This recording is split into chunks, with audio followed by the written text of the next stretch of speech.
Hey, everybody, it's Josh. So glad you're here.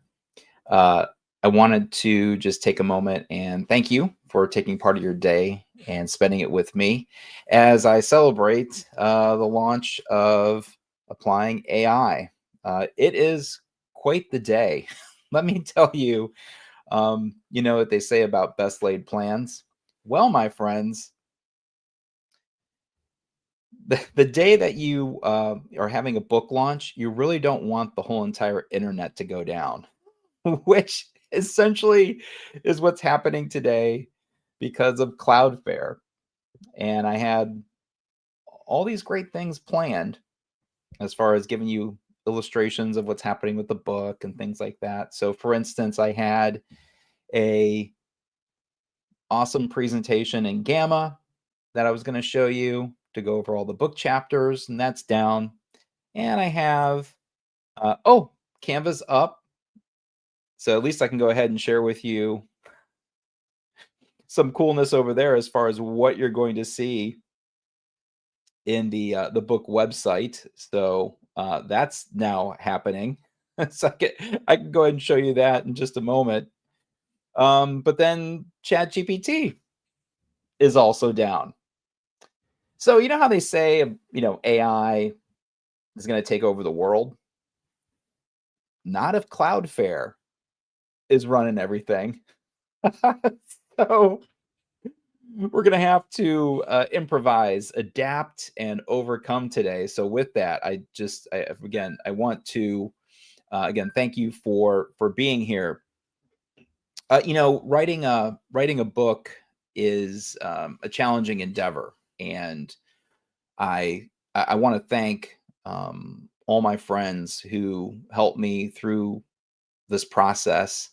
I can remember almost 10 years ago uh, talking about wanting to go in and create some type of book. I've written book chapters before, but never a whole book, and it is a process. And so the opportunity was presented in front of me to write a book about AI, and so many people were like, "Are you sure you want to do that?"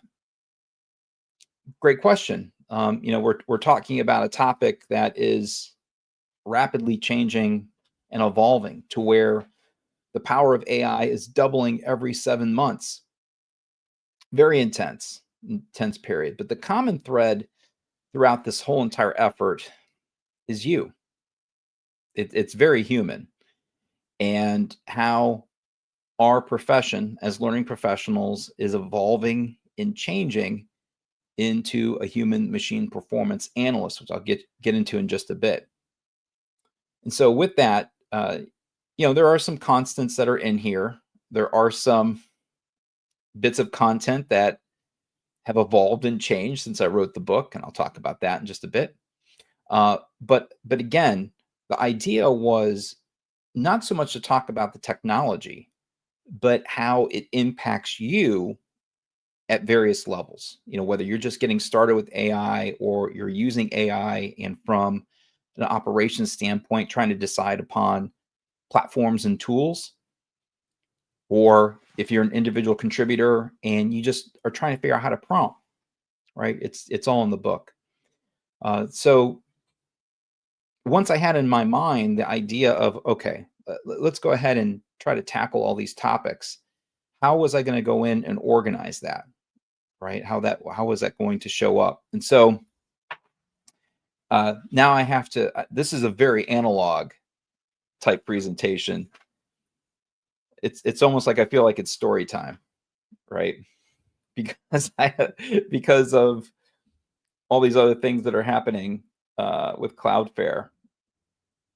Who knows? Maybe the deck will come up in just a moment. But anyways, let's just go ahead and take a look at this just for a moment here. So there it is, right? That's every chapter.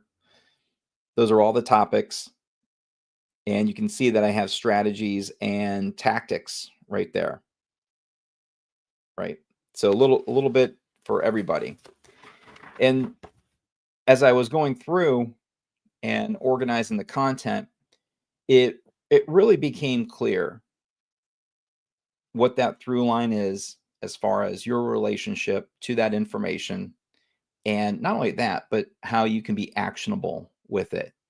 So throughout the whole entire book, I have all kinds of different exercises that you can go through and be very intentional with. And I'll just get to that in just a bit. Also, I'm going to continue to check and see if any of these other sites are coming up online via the Cloudflare issue that's propagating throughout the whole entire internet right now. So let me go in and first just take a moment, and I'm going to read off a few names because I mean, without these individuals, um, I really couldn't have done this. There's so many people in my life that, uh, both personally and professionally, that really made this happen. And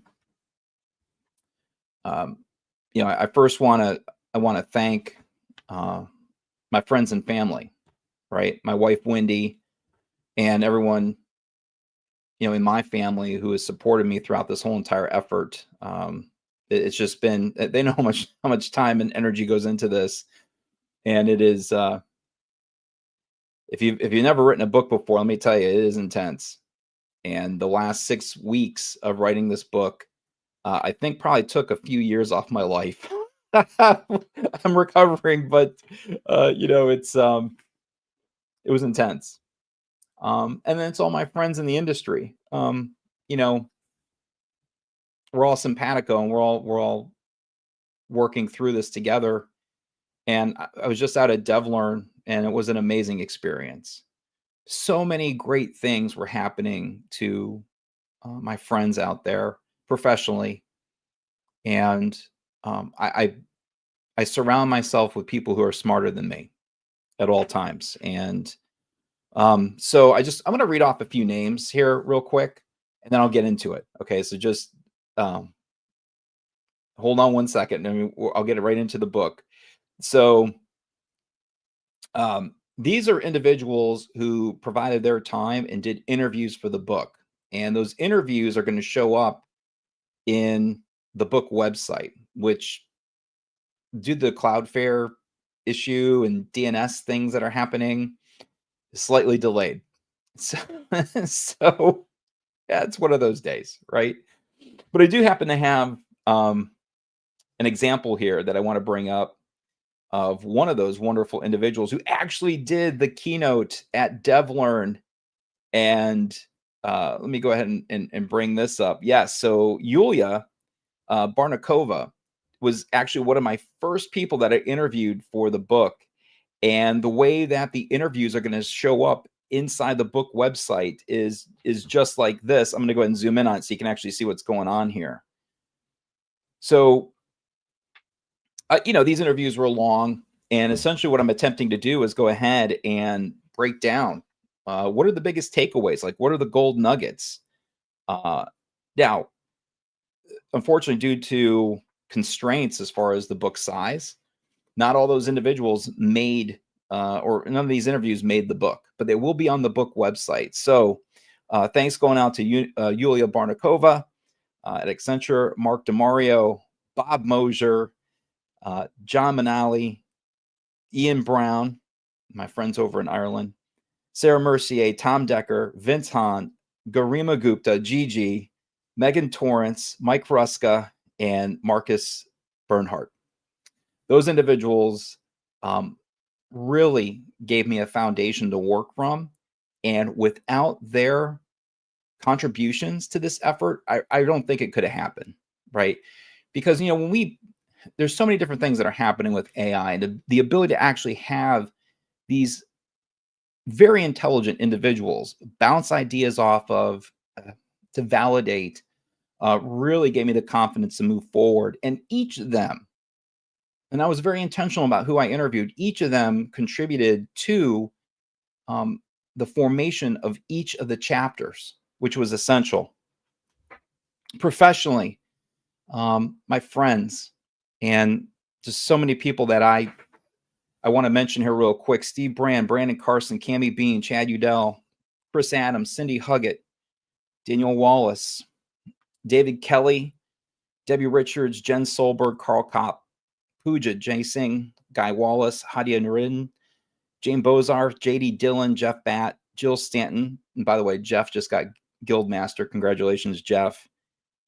Julie Dirksen. And Julie was one of those people that I talked to 10 years ago. And like, hey, how did you write your book? And she has been a constant source of support throughout this whole effort. Cassie Labore, Tom Stone, Kareem Pagano, Matt Pierce, Michelle Lentz, Maya Roldan, and Trish Ewell. One of many. And if I didn't mention your name, well, you know the relationship that we have, right? And I can't thank you enough, because there's so many other people that have supported me and that have got me to this point. I'm indebted to you. I truly am. As I woke up this morning, the book was #1 in all the categories on Amazon, and that's because of you. I mean, you went out, you purchased the book, you're here, you're live, and for those folks hanging out, again, I am eternally grateful for you. So with that, I'm going to go ahead and I'm going to take down Yulia here for a second. I'm just going to double check and see if Gamma is up, and it is not. So I'm going to roll through this very analog, and I'm going to talk about each of the chapters as I go through the book. And again, check out, look what I did here. Look at this. Do you see my colored markers there? I had this book at DevLearn last week, and many of my peers were looking at that, and they're entirely geeked out. I think they wanted copies with those chapter tags in there because it matches the gradient. Yes, I am that geeky. I had to go on Amazon and I had to find enough colored tabs to match that. Oh my goodness. So anyways, it's gonna be a little bit easier for me to pop over to each chapter and talk about. Okay, so in chapter 1, what you need to know about AI. This is a foundation. So if you're just getting into artificial intelligence, I know some of you are, right? A little bit of the background, a little bit of how it works. That's essential. When you talk about going from AI literacy to AI fluency, just getting a foundation and understanding how the technology works, the difference between deterministic and results that are based upon probability, essential. It's so critical as you move forward, right? So we form that foundation in chapter 1. Now, for many of you that have been, at it and working with AI, it's just going to be just a little bit of a primer on the history and how we got here. So that is in there. But then also, I'll just kind of teeing the whole book up and where the rest of the information sits as far as on a macro level, how AI has evolved into generative AI and eventually getting into agents and that whole path moving forward. So I know that for some of you that you're using automations and you're using agents, and again, this just kind of puts a whole bow on it and gives you that solid foundation. All right. And then as we move into chapter 2, which later on today at 12 noon, I'm actually doing the whole entire chapter. This is the presentation that I gave at DevLearn, and it is the rise of the human machine performance analyst. So let me just take a few moments and talk about that. I wasn't trying to throw a new job description or role just for the sake of doing it, right? Because I mean, in our industry, we've had all kinds of transformations.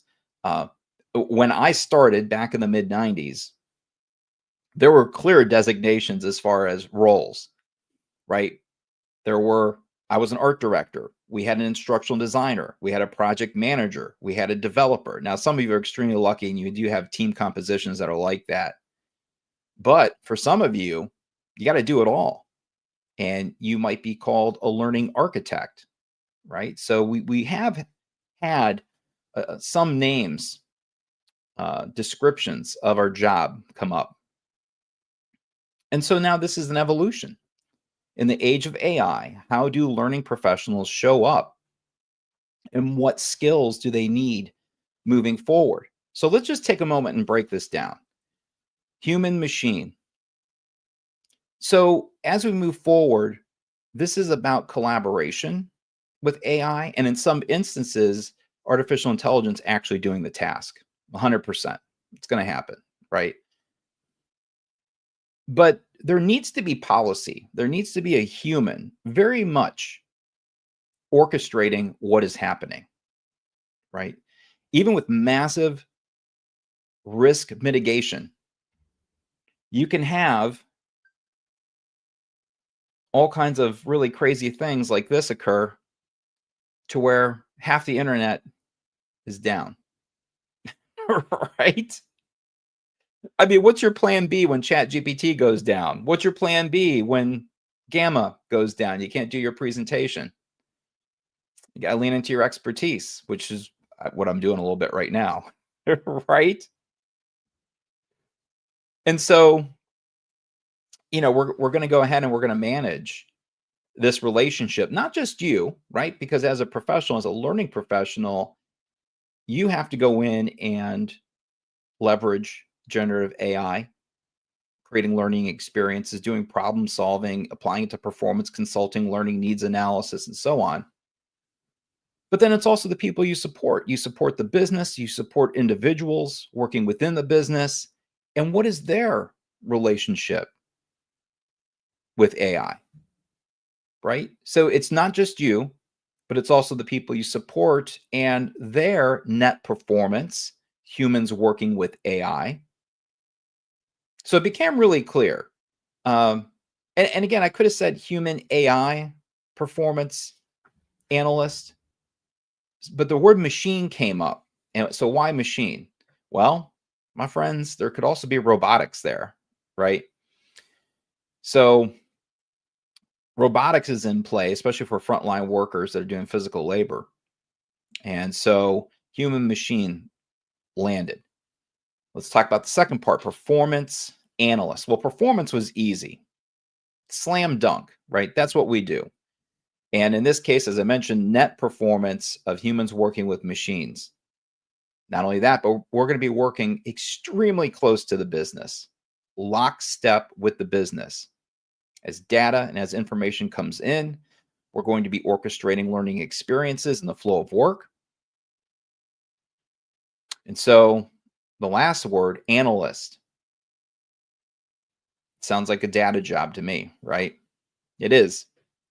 And so validating that in those inputs, where are you getting the sources of truth from the business in regards to the reality that's truly impacting performance? Is it a training issue? So yeah, you got to get your performance consulting hat on, my friends, for sure. And the learning experiences that we put out there to mitigate all of these performance issues, they're going to be orchestrated. I mean, yeah, okay. So are you going to go in and create courses still? Possible for larger efforts. But for many of these situations where you have to get almost like a comms learning experience out to the front lines because there's been a shift in reality and frontline sales need to show up different. There's a safety issue that needs to be addressed and so on. You're going to be turning the dials, right? You're going to be orchestrating experiences. But on the back end, did they work? Did you move the needle? And so you have to go in and look at all of those analytics to determine, well, maybe we're going to do it differently next time. And that's where the analyst part comes in. So the human machine performance analyst has very specific skills. And let me be clear, at the foundation is adult learning principles and learning science. Whether you do it yourself or an agent is checking to see if you are writing a learning objective properly or validating your learning needs analysis to see exactly how you're going to create or orchestrate those learning experiences, it is all based upon empirical evidence, not hearsay. And just yesterday, I was doing a Google search about writing learning objectives. I was just checking to see what Google was going to come back with. And sure enough, Google came back with learning styles, right? If you know, you know. And it just listed all like, auditory, kinesthetic, visual. I'm thinking, oh boy, if this is a source of truth, then for professionals who are just getting into this industry, they're going to have a very skewed look at the way, that reality sits or sets. So, yes, that is one of the major considerations is the empirical evidence that we have as far as how these learning experiences are getting orchestrated. Next, business acumen. My goodness, if we are working lockstep with a business, you better be able to talk the talk, right? And that is going to take a little bit of time. I almost think of like a mini MBA, to where when certain words or descriptions are talked about and concerns are brought up. Same thing with talent management and understanding what's happening with HR.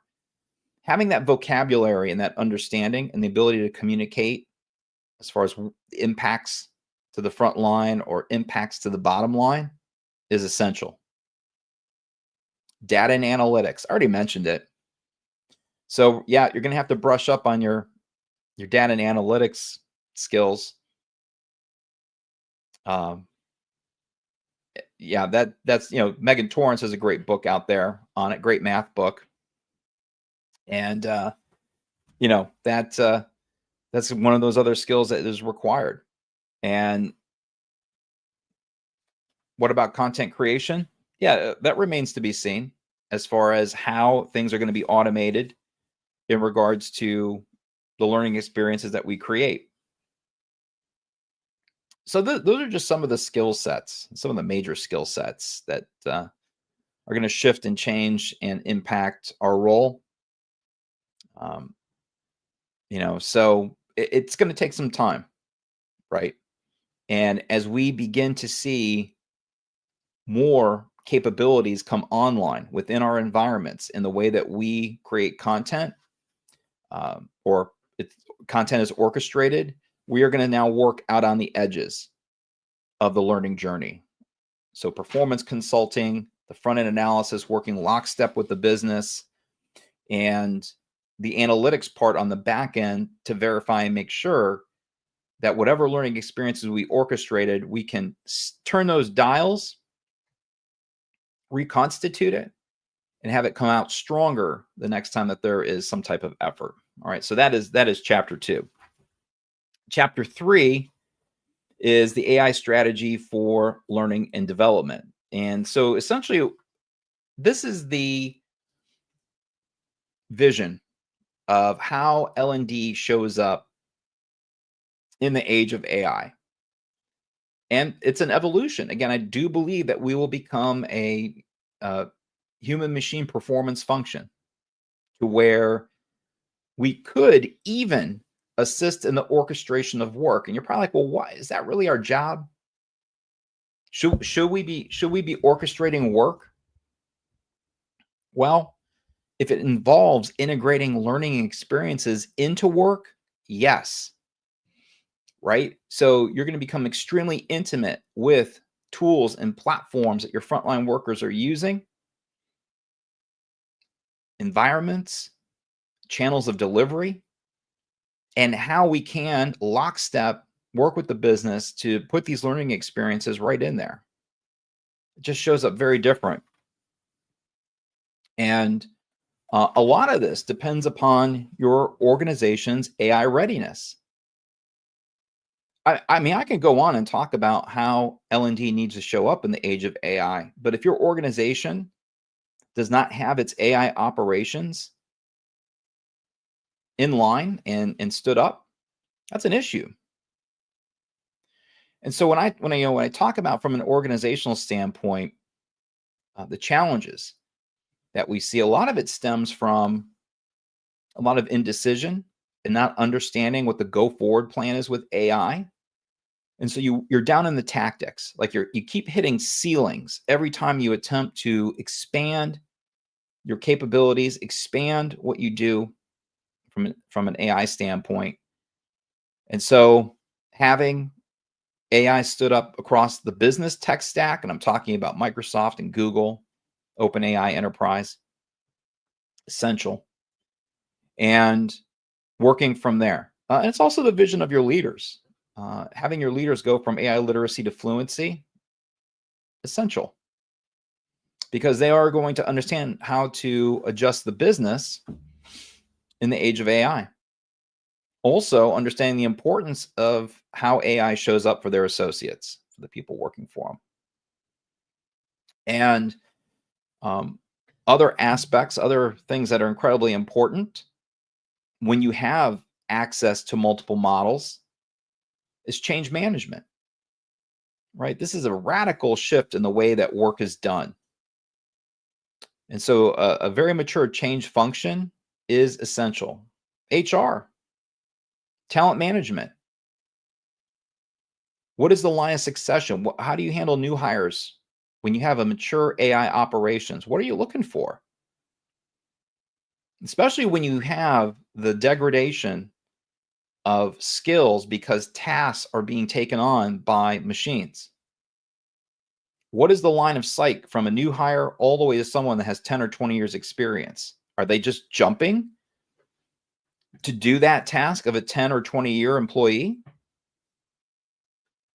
It seems kind of bumpy, right? So, again, we have these dependent, but when they're in place, it's magical. I've worked with multiple firms on implementation of AI cross-function. And if you stand this up properly, there is definitely velocity within organizations. And I can see that velocity happening to L&D, to where you can create new learning experiences. I mean, is it rocky? Yeah, man, that ride's bumpy. There's no doubt about it. Because you're going to attempt to do things that you haven't done before from a learning experience standpoint, and it's not going to be easy. Bi-directional avatars that tap into an LLM, maybe even a custom LLM, and trying to get sources of truth, and it hallucinates. And yeah, I mean, but those are all engineering issues, and those will be solved for. So yeah, chapter 3 gets into that reality and what does it look like moving forward. Chapter 4, privacy, security, ethics, and governance. I gotta get into it, right? I mean, these are our current realities, and they evolve and change every single day. From new rulings on copyright issues to adjustments in models to where either bias is reduced or enhanced. I'm not going to mention certain models, but they function a certain way.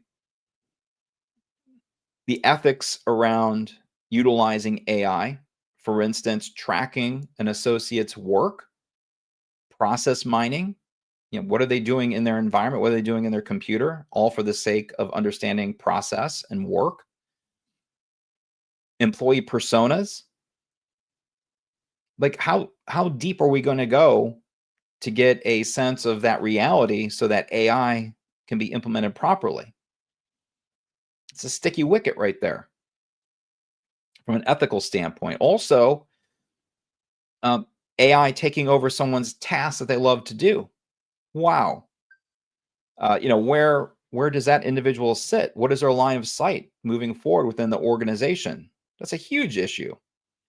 And then finally, governance. So whether it is your own internal AI policies, the policies of your state, the policies of your country, all that impacts the work that we do, and tracking and seeing where that goes. Chapter 5, business platforms and performance. That's where I'm at right now. And yes, I still don't have my Gamma. It's not up, so it's just going to be me talking here. And oh, it is just up now. So with that, hold on one second.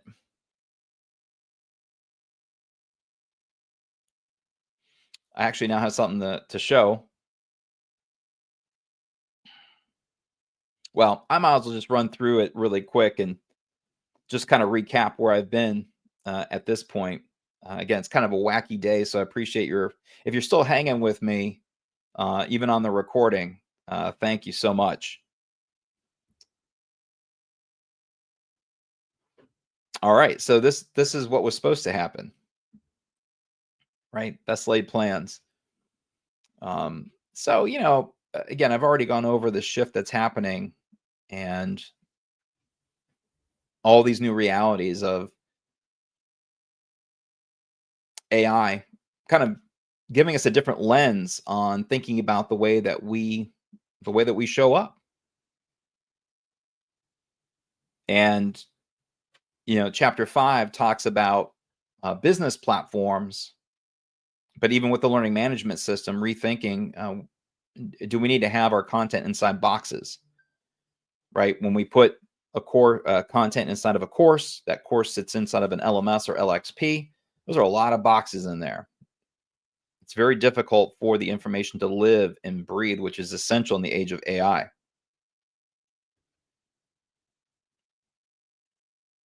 Just some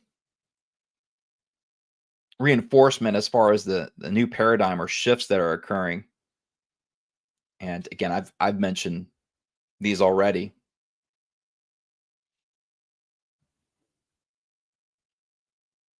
So from the business platform standpoint, again, chapter 5, strategy first, right? That platform, Microsoft Azure, Google Workplace or Google Vertex, that's what you're building your AI off of, or OpenAI's Enterprise, or even Anthropic's platform.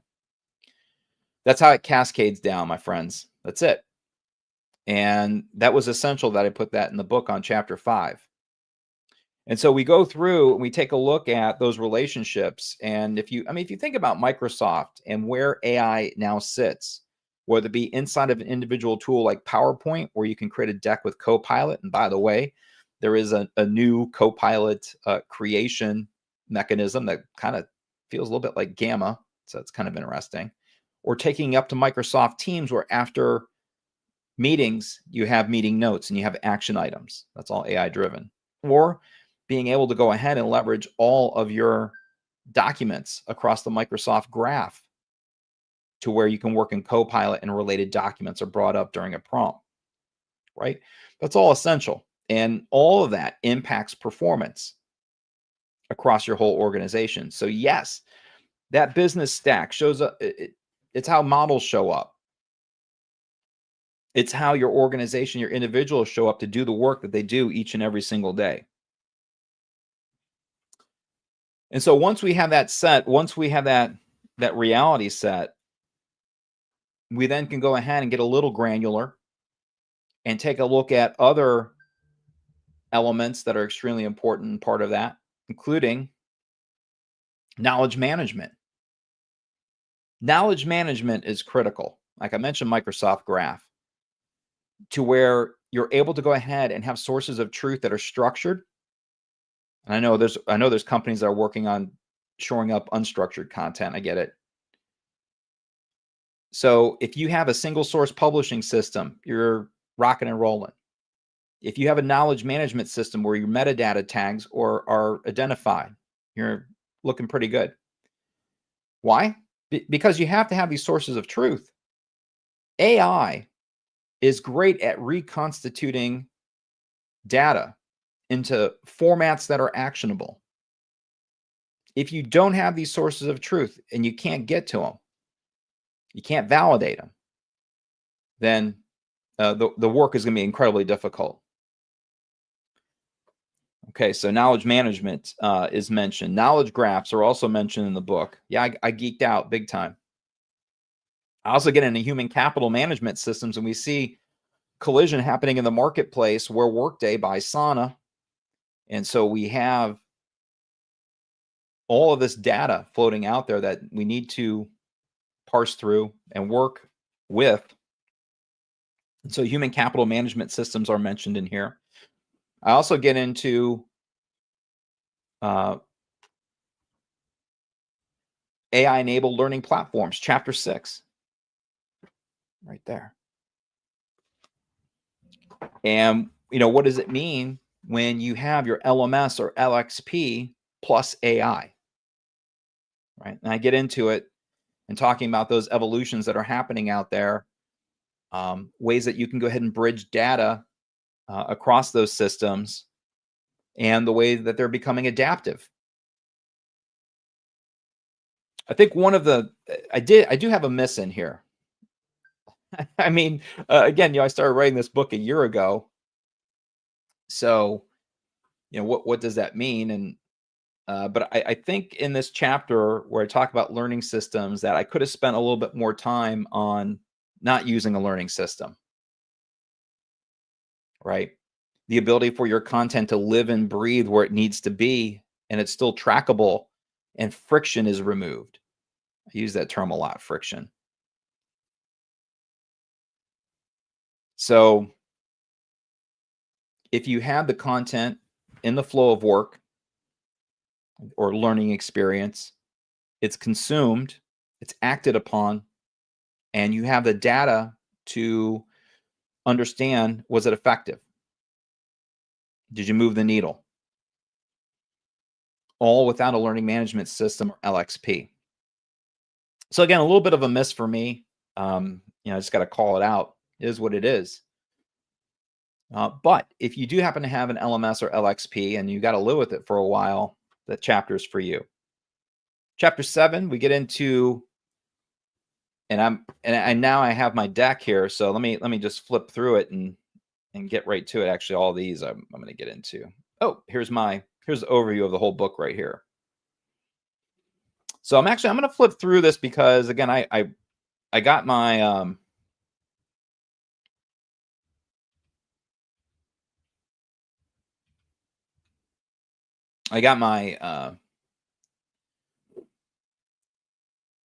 access to Gamma halfway through this presentation. I only have about 20 minutes to go through the rest of this. But if we have the business platform, knowledge management, human capital management, people and analytics skills, those are also mentioned there in chapter 6. Essential. But going back to the ethics discussion, what does that mean? Like, what are we tracking there? How much information are we getting from our associates that will guide us towards learning paths, upskilling, reskilling in real time? How much is too much as far as data gathering? And then there's that learning platform. And then we get into content platforms and content development. One thing I want to mention here, and this is mentioned in the book, is the concept of headless AI functions, meaning that tools that you have worked with in the past, that maybe you've been on a timeline with, or you created slides with, those tools eventually will evolve so that agents can go ahead and spin up experiences independent of you. You may come in and take a quick review or look at it, and that's going to be about it. We're not there yet. So that's the reason why, I have here tools and content engines. Content engines. So we talk about hyper-personalization and the propagation of learning experiences out into the flow of work at the speed of business. That's how it has to happen. And that is all inside of chapter 7. Again, various ways that can go down and get a little technical as far as the communication protocols that need to happen, like MCP, like MCP server or A2A. So yeah, we geek out a little bit there. And also the AI content generation process. I got a few diagrams in there. Again, I have to do a little analog here, but you can see there, right? Got our agents helping out with content creation.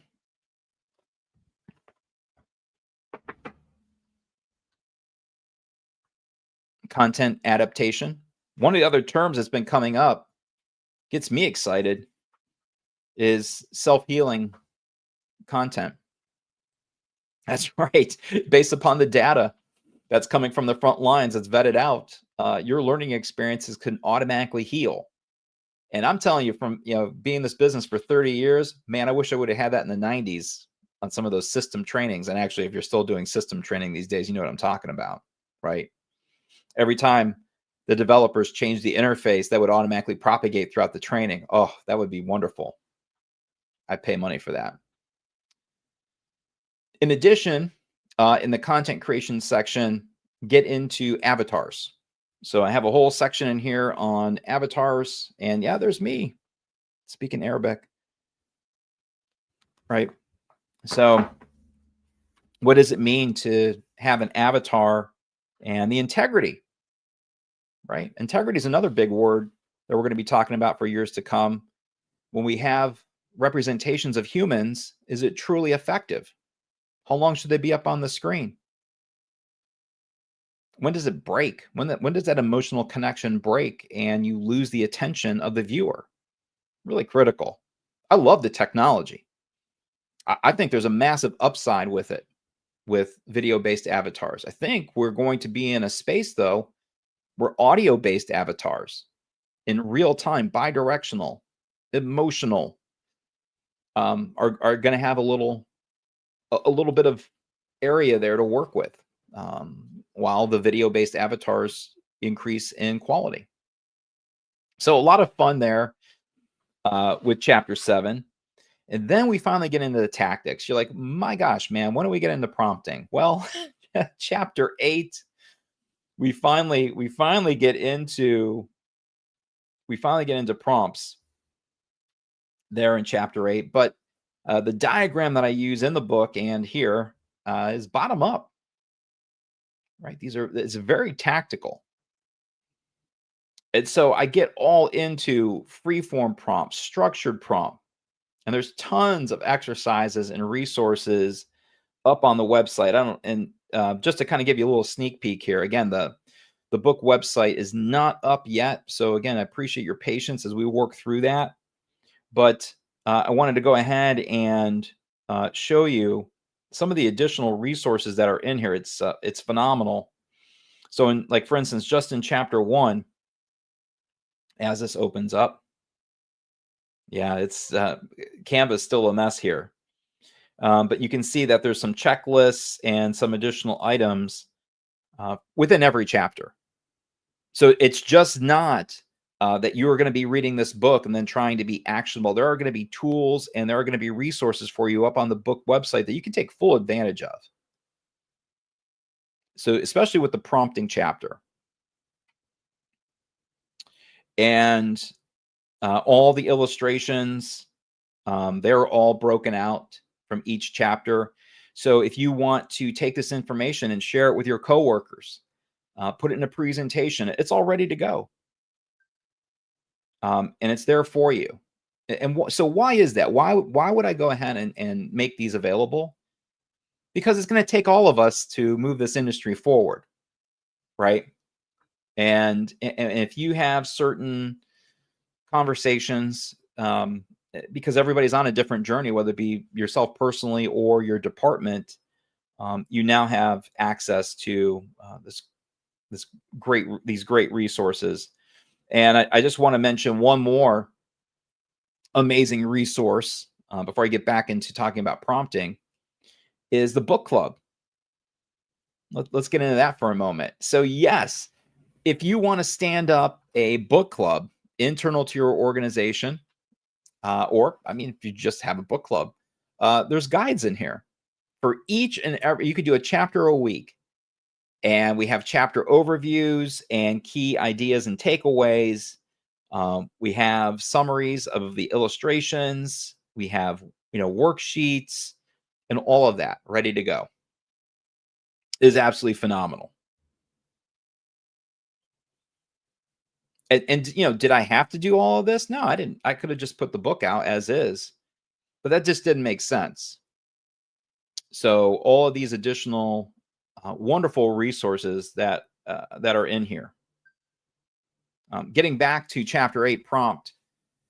This is kind of fascinating, and thinking about how the evolution of prompts is happening. Some people work very organic. My lens on it is that it must be precise. That's just my take on it. And so when you are trying to do deep work, when you're trying to orchestrate the format of a performance consulting report or action mapping or storyboard, and it's got to be in a very specific actionable format, there's no room for ambiguity at all. None. So, again, if you go through this, you're going to learn about the Tracy prompt, the Tracy format, task, role, audience, create, and intent. And if you continue working with that book website, I'll be adding additional concepts in there as prompting evolves. Like a big evolution that's happening in prompting right now is a QA section, quality assurance. Yeah, you can have your prompt or you can have the model check itself. It's fantastic.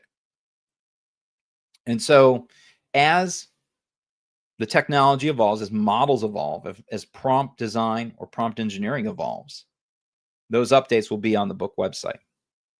But great foundation there in chapter 8. So if you are still trying to get your prompting up and trying to get these actionable outputs, that's for you. Chapter 9 gets into AI learning workflows and automation. So, this part right in here, to where you have multiple prompts working in succession, called prompt chaining, prompt sequencing. Those are workflows. If those are working great, then you'll mature it into an automation. If you have access to Power Automate, if you have access to N8N, Make.com, Zapier, platforms like that, you'll be creating automations internal to your organization. These are very low risk operations that are triggered by an event that produce a valuable output. All right.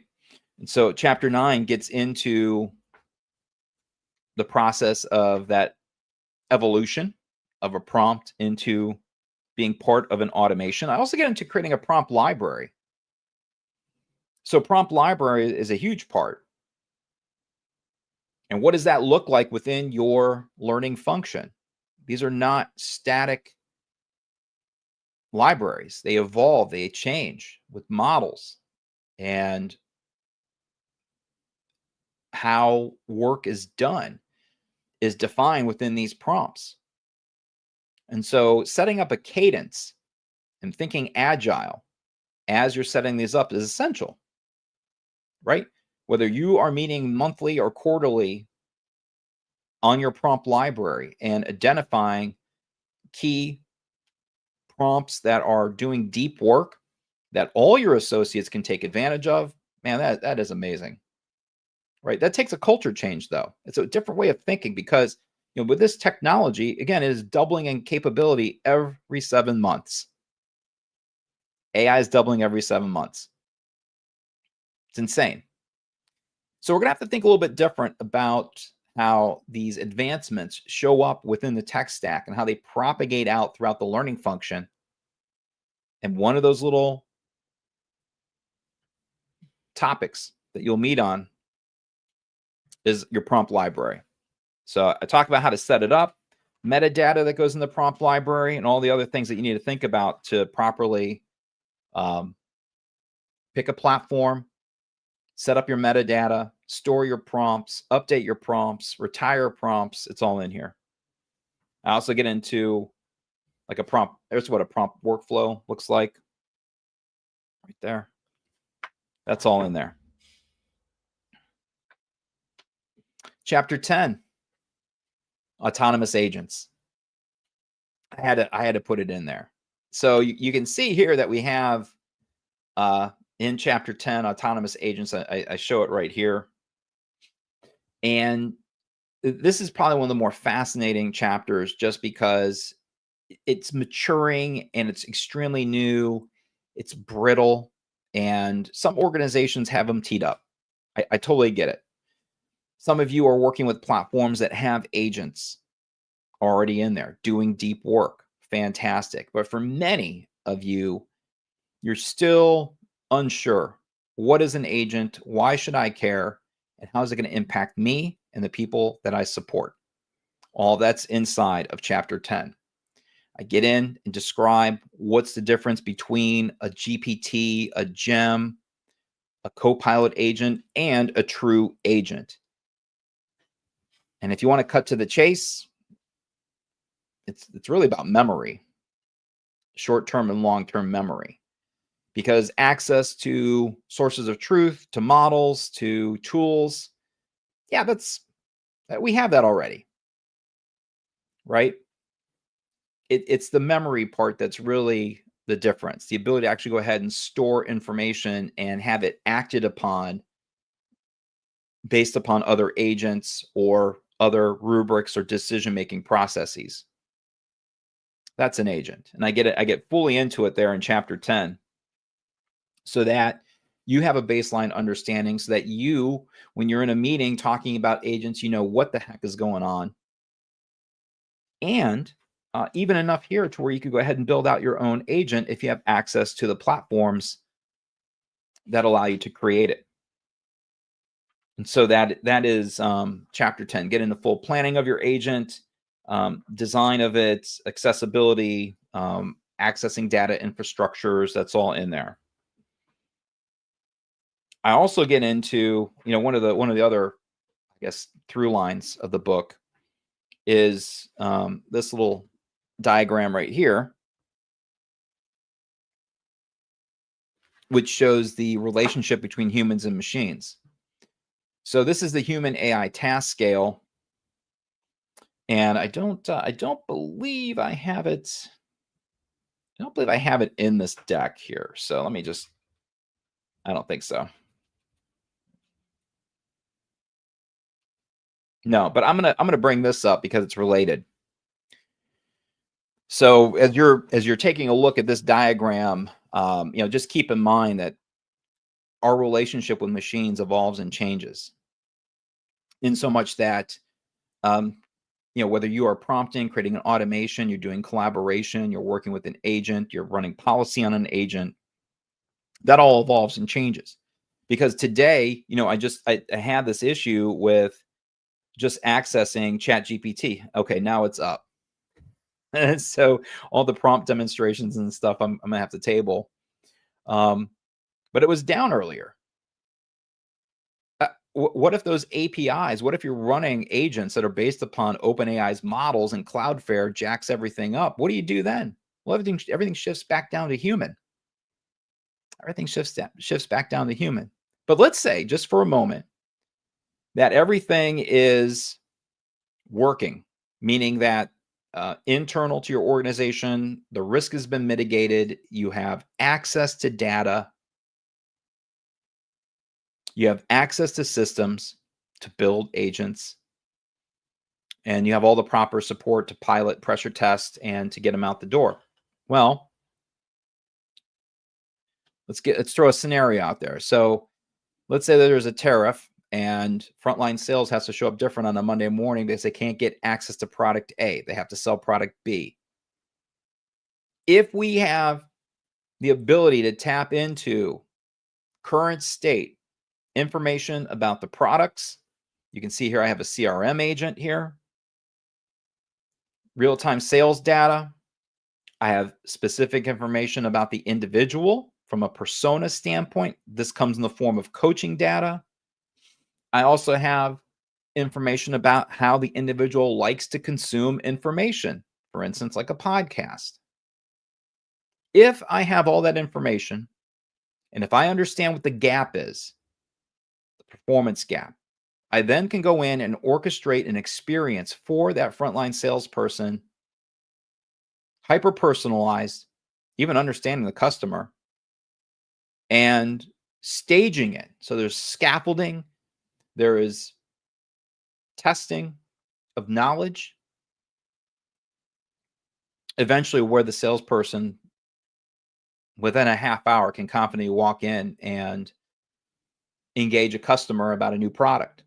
And so how does this happen? Well, if you look over on the right-hand side, on the way over to the customer site, they're listening to a podcast about the new product. And we can get all kinds of data from that, right? I can get, did they complete it? Net promoter score, cognitive load rating, like, is the media itself effective, things like that. Very much level 1. They then are going to go ahead and get a quick quiz or just a quick validation that they understand the information that was in that podcast.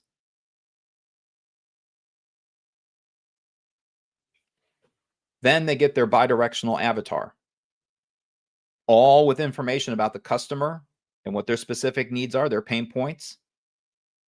And so now we're going to go through 3, 4 different scenarios, spin it up real quick, right there in the parking lot, right on their phone, and they can practice real quick until they feel confident. They think they got it. They understand the product. They understand the pain points of the customer. Level 3, change in behavior. And then, okay, well, end of the week, how do we do with product B?